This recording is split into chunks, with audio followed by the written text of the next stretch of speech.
Mute లో ఉండిపోయింది. ఒక్కొక్క గోపికకి ఒక్కొక్క విశేషాన్ని అందిస్తూ ఎంతో గొప్పగా రహస్యంగా ఆ పాశురాలని వీటన్నింటిని అందించింది గోదాదేవి. అలా ఈ 10 పాశురాల ద్వారా 10 మంది ఆళ్వార్లను లేపినట్టుగా అయింది. అయితే ఒక చిన్న విషయాన్ని మనం ఇక్కడ గమనించాలి. గోపికలందరూ కూడా ద్వాపరయుగానికి చెందినవారు కదా, మరి వాళ్ళేమి పెద్దగా చదువుకోలేదు కదా. మరి అలా చదువుకున్నప్పుడు ఇంత శాస్త్ర పరిజ్ఞానం వాళ్ళకి ఎక్కడి నుంచి వచ్చింది? ఇవంతా కూడా ఆగమ శాస్త్ర సిద్ధం. అంటే మనం భగవాను సేవించాలి, భగవాను సేవించడానికి వెళ్ళడానికి మరి మనం పెద్దలు ముందుంచుకొని వెళ్ళాలి, వెళ్ళినప్పుడు క్షేత్రపాలకుడు ముందు సేవించాలి, ఆ తర్వాత ధ్వజస్తంభానికి నమస్కారం చేయాలి, ఆ తర్వాత ఆళ్వాల పరంగా, ఆ తర్వాత గరుడాళ్వాల పరంగా, ఆ తర్వాత అమ్మవారిని సేవించి, ఆ తర్వాత జయ విజయాలను సేవించి, ఎవరు జయ విజయులు ఎవరు? వాళ్ళు ద్వారపాలకులు, వాళ్ళని సేవించి వెళ్ళాలి అని ఆగమ శాస్త్ర సిద్ధం. మరి ఇవన్నీ వీళ్ళకి ఎలా తెలిసినాయండి ఈ గోపికలకి? వాళ్ళకేమైనా శాస్త్ర ప్రజ్ఞానం లేదు కదా. అంటే భగవంతుని మీద ఉన్నటువంటి అత్యంత ప్రేమతోని వీళ్ళు చేసే పనులన్నీ కూడా శాస్త్ర రూపంలోనే ఉన్నాయి అని చెప్పారు. ఎలా ఉన్నాయి? శాస్త్ర రూపంలోనే ఉన్నాయి. వీళ్ళు చేసే పనిని అనువర్తించే శాస్త్రాలు వచ్చాయి అని చెప్తున్నారు.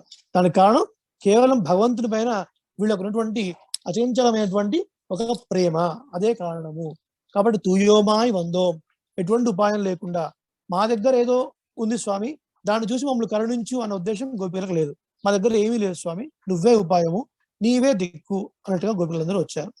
కాబట్టి మరి ఈ గొల్లపిల్లలందరికీ ఇలా ఎలా తెలిసింది ఆచార సంరక్షణం చేయాలండి, ఇవన్నీ చేసుకున్న తర్వాత వెళ్ళాలి అంటే భగవంతుని యొక్క అనన్యార్హమైనటువంటి ఒక కృప వల్ల, జాయమాన కటాక్షం చేత వాళ్ళందరికీ అది కలిగింది. ఎలాగైతే పరశు వేది విద్య అని ఒకటి ఉండేది పూర్వకాలంలో, అదొక స్టోన్ లాంటిది. దాన్ని పట్టుకొని ఏదన్నా మెడల్ తగిలిస్తే ఆ మెడల్ కాస్త బంగారం అయిపోతున్నాం. అదేదో విద్య, ఇప్పుడు లేదనుకోండి అది.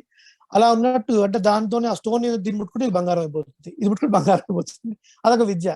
అలాగే ఈ గోపికలకి భగవంతుని మీద ఉన్నటువంటి ఆ గొప్ప ప్రీతి వల్ల వాళ్ళు చేసిందే శాస్త్రం, అలా అయిపోయింది అనమాట. కాబట్టి వాళ్ళు చేసిందే శాస్త్రం, శాస్త్రంలో చెప్పిందే వాళ్ళు అదే పని చేశారు. కాబట్టి భగవంతుని అంది అత్యంతమైనటువంటి ప్రీతి వల్ల ఇలా చేసి మరి భాగవతోత్తర సమాశ్రయణం, ఆచార్యుల్ని, ఆళ్వారిని తలుచుకోవడం వల్ల మనకు కలిగేటువంటి ఉపయోగం ఏమిటి అంటే మన మనసుకు పట్టినటువంటి దోషాలు కొన్ని తొలగిపోతాయి. దోషాలు తొలగిపోవడమే కాదు, కొన్ని ఆత్మ గుణాలు వస్తాయి. వాటి ద్వారా మనం భగవాను చేరుకోవడానికి, భగవాను సేవించడానికి, భగవాను దగ్గర శరణాగతి చేయడానికి, ఆ శరణాగతి ఫలించడానికి ఇది కారణం అవుతుంది. ప్రాసెస్ సాధన సప్తకము అని ఒక 7 క్రియలు ఉన్నాయి. భక్తి వేరు, భక్తి యోగం వేరు. భక్తి అనేది ప్రీతి విశేషం, భగవంతుడి మనకున్న ప్రేమ, దానికి భక్తి అని పేరు. భక్తి యోగము అంటే భక్తి ద్వారా మనం పరమాత్మని పొందేటటువంటి ఒక సాధనం అనమాట. సో ఆ భక్తి యోగాన్ని అవలంబించి పరమాత్మను పొందాలి అంటే ఒక 7 రకాల స్టెప్స్ మనం ఎక్కాలి, సోపానాలు. దానికి సాధన సప్తకము అని పేరు. ఏం పేరు? అందులో మళ్ళీ ఒక్కొక్క విభాగంలో మళ్ళీ కొన్ని సబ్ విభాగాలు ఉంటాయి, సబ్ డివిజన్స్ లాగా ఉంటాయి.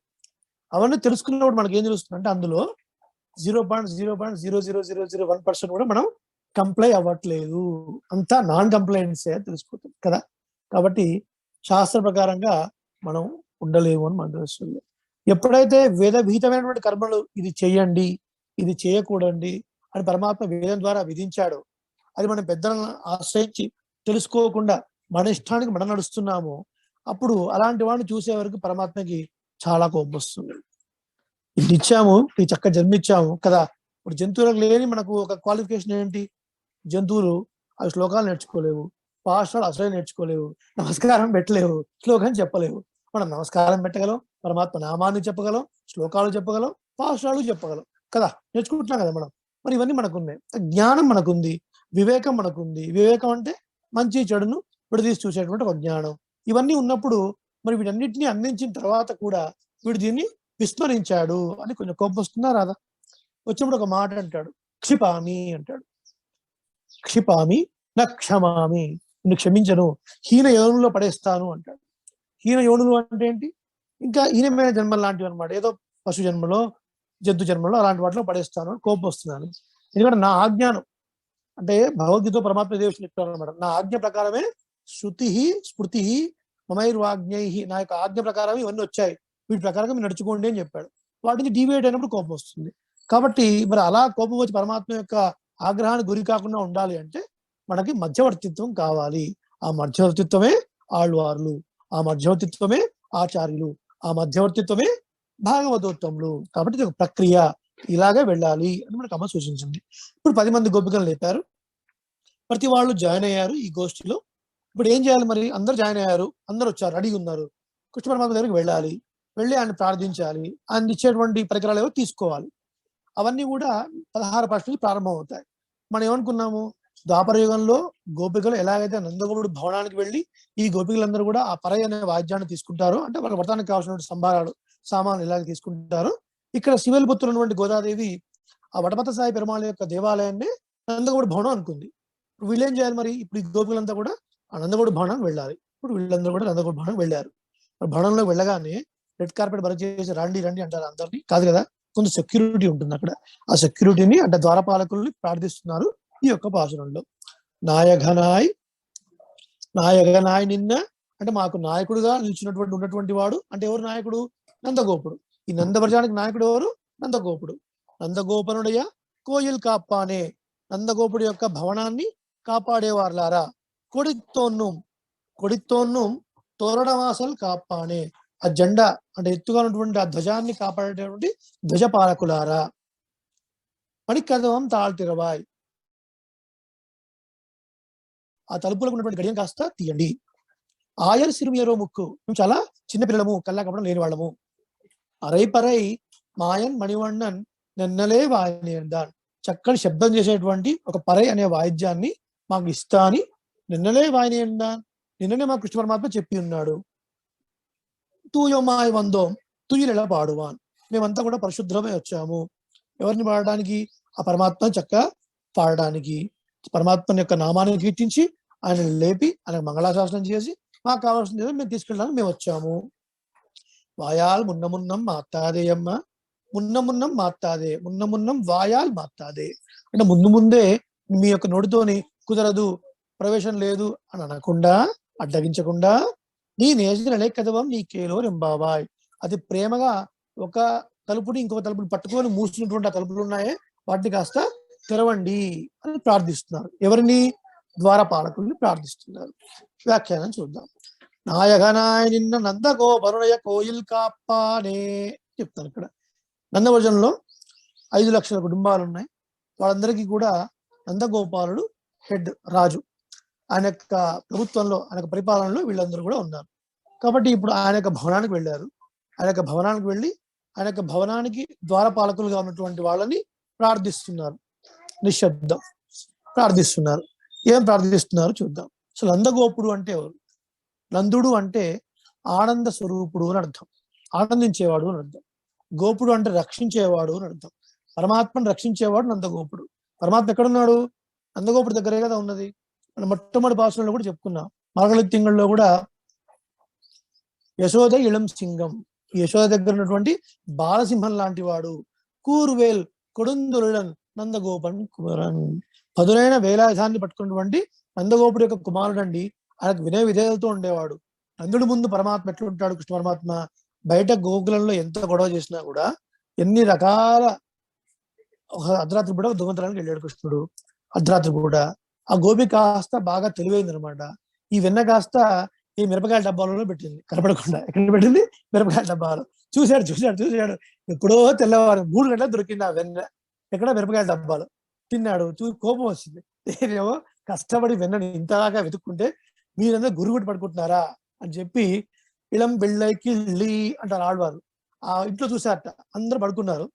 ఆ భార్యాభర్తల మధ్య చిన్న పిల్లవాడు, చిన్న ఇళం పిల్ల అంటే చిన్నవాడు అనమాట. వాడు చూశాడు. చూసి వాడి దగ్గర ఒకసారి గిల్లాడు అనమాట. వాడు ఓ నడిచాడు.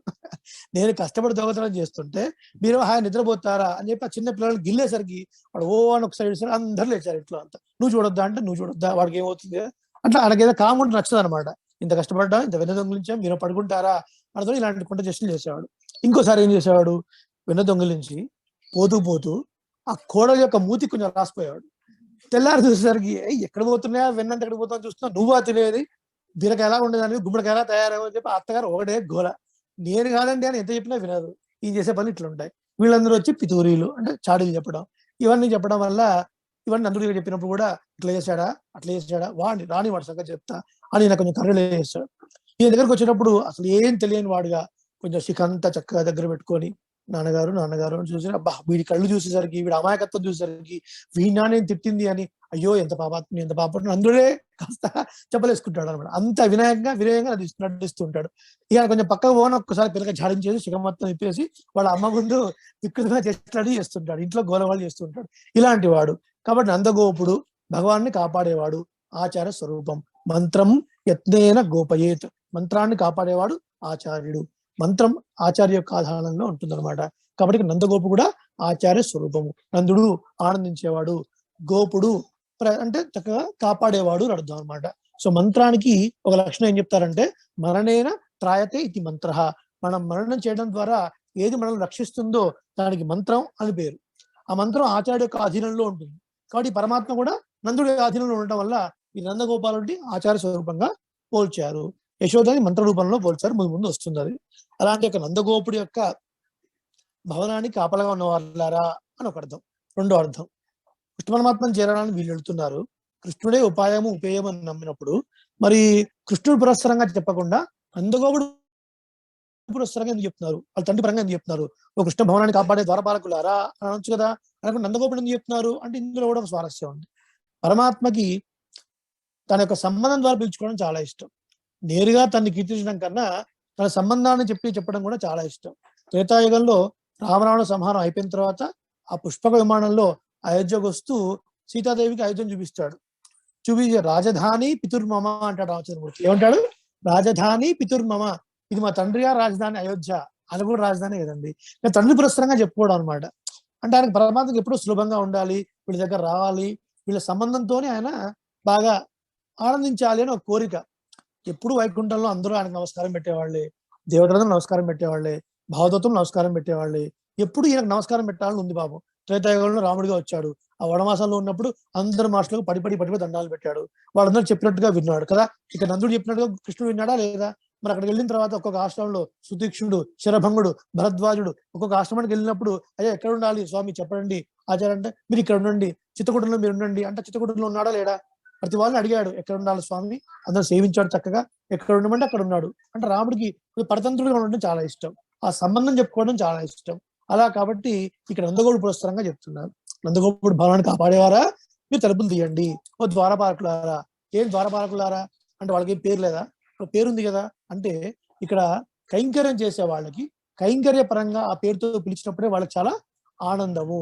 మనకంటూ సహజమైన ఒక పేరున్నా కూడా, మనకు యజ్ఞంలో కూర్చున్న హోమంలో కూర్చున్నాం అనుకోండి, ఆ యజమానులు రండి అంటారు. మీ పేరు యజమానా? కాదు కదా. మనకేదో పేరుంది కానీ యజమానులు రండి అంటారు. ఆ హోమం చేయించే వాళ్ళని అయ్యా హోత రండి, ఆ ద్రష్ట ఉపద్రష్ట రండి అని పిలుస్తారు. వాళ్ళకు ఒక హోమంలో ఆ కార్యక్రమంలో ఒక్కొక్క పేరు ఉంటుంది వాళ్ళకి. కాబట్టి వాళ్ళకి కైంకర్య పరంగా ఏదైతే ఉంటుందో, అంటే భగవంతుని యొక్క కైంకర్యం చేసే వాళ్ళకి వాళ్ళ పేరు పెట్టి పిలుచుకోవడం కన్నా కూడా ఆ యొక్క కైంకర్య పరంగా పేరు పిలుచుకోవడం చాలా ఇష్టం అనమాట. లౌకికంగా కూడా మనకు ఎంఆర్తో పడుంది అనుకోండి, అయ్యా ఆ పేరు సుబ్బారావు అప్పారావు, అప్పారావు గారు ఈ పని చేసి పెట్టండి అనకన్నా, అయ్యా తహసీల్దార్ గారు, అయ్యా ఎంఆర్ఓ గారు ఈ పని చేసి పెట్టండి కాస్త అంటే కొంచెం ఆయన వస్తుంది కదా, కొంచెం పొంగిపోతాడు కదా. సో అట్లా లౌకికంగా కూడా ఉన్నట్టుగానే ఇట్లా ఈ ద్వారపాలకులారా అంటే భవనాన్ని రక్షించే వాళ్ళారా అని పిలవడంలో స్వారస్యం. అలా చెప్పారు. ఇక్కడ ద్వారపాలకులు కొంచెం వాళ్ళు సాఫ్ట్ కార్నర్ ఉన్న పర్సన్స్. చిన్న పిల్లలు వచ్చారు, గోపికలు వచ్చారు, వదిలేశారు వాళ్ళు. First level securities passed, immigration pass అయిపోయింది. తర్వాత ఇంకొంచెం ముందుకు వెళ్ళిన తర్వాత కొడి తోణం తొరణవాసల్ కాప్ప అనే పెద్ద జెండా ఉంది అక్కడ. దాన్ని కూడా ద్వారపాలకులు ఉన్నారు. ఇప్పుడు వాళ్ళు ప్రార్థిస్తున్నారు, ఏ ద్వారపాలకులారా మీరు మమ్మల్ని లోపలికి అనుమతించండి. వాళ్ళు అన్నారు, ఎందుకు అనుమతించాలి, అసలు ఈ టైంలో రావడం ఏంటి, మీరు ఇంత రాత్రి పూట తెల్లవారుజామున రావడం ఏంటి, ఈ సమయంలో రావచ్చునా, వీలు లేదు అని వాళ్ళు అంటారు. లేదు లేదు మేము వెళ్ళాలి, పరమాత్మ నిన్నలే వాయిని ఎడతారు, మాకు నిన్నే మాటిచ్చాడయా. వీళ్ళకి తెలియదు, ఆ ద్వారపాలకి ఈ గోపికలతో ఉన్నటువంటి కృష్ణుడికి సంబంధం వీళ్ళకి తెలియదు. ఆ ధ్వజం అసలు ఎట్లా వచ్చింది నందగోపుడు ఇంటికి, ఆ జెండా ఎక్కడి నుంచి వచ్చిందండి? నందగోపుడు ఏం పెట్టుకోలేదు, ఎంత కృష్ణ పరమాత్మ ప్లానే. కృష్ణుడు నుండి నందగోపుడు అడిగాడు, అన్నగారు 5 లక్షల కుటుంబాలు ఉన్నాయి కదా ఈ నందవర్జంలో, మరి వాళ్ళు మనము అంతా ఒకటేనా, మరి మీరేమన్నా కొంచెం ప్రత్యేకం అంటే, అది నేను వీళ్ళందరూ ప్రభువుని కదరా అంటారు. నందుడు అంటే ఏంటన్నమాట, నందరాజు అంటే కోటి గోవులు ఎవరికైతే ఉంటాయో వాళ్ళు నందరాజు అంటారు. అలా 1000 గోవులు ఉంటే ఏమనాలి, 10,000 గోవులు ఉంటే ఏమనాలని బ్రహ్మవైవర్త పురాణంలో చెప్పబడి ఉంది. ఇక నందరాజు అంటే కోటి గోవులు కలవాడు అని అర్థం. నాన్నగారు మరి అందరిళ్ళు ఒకేలాగా ఉన్నాయండి, మరి మీరు ప్రభువు కదా, ప్రభువుగా ఉన్నప్పుడు కొంచెం మన ఇంటికి ఏమైనా డిఫరెన్షియేషన్ ఉండాలి కదా. అవునరా కృష్ణ ఏం చేయాలరా, ఒక జెండా పెడదామండి. అబ్బా అబ్బా నేను తెలుగువాడు కృష్ణవాడు నా కొడుకు అని ఒక జెండా పెడతాడు. అసలు ఆ జెండా పెట్టింది ఈయన ప్రభు అని తెలవడం కోసం కాదు. గోపికలందరూ కృష్ణుని కలవడానికి ఎప్పుడు వస్తారండి? రాత్రి పూట వస్తారు. ఆ రాత్రి పూట అన్ని ఒక్కలాగే ఉంటాయి ఆ బృందావనంలో ఇల్లులు. ఎవరింట్లో పోతున్నావో తెలియదు. డిఫరెన్షియేషన్ ఉండాలి కదా. కాబట్టి జెండా ఉన్న ఇల్లు కృష్ణుడి ఇల్లు. ఈయన స్వార్థం అనమాట. ఈయన స్వార్థం కోసం వాళ్ళ నాన్నగారు చెప్పి జెండా ఉండాలండి, నా ఉండాలరా ఉండాలరా తెలుగులో మా కృష్ణుడికి జెండా పెట్టించాడు. ఇక గోపికలకు కొంచెం కష్టం తిరిగిపోయింది కదా. అన్ని ఒకేలాగా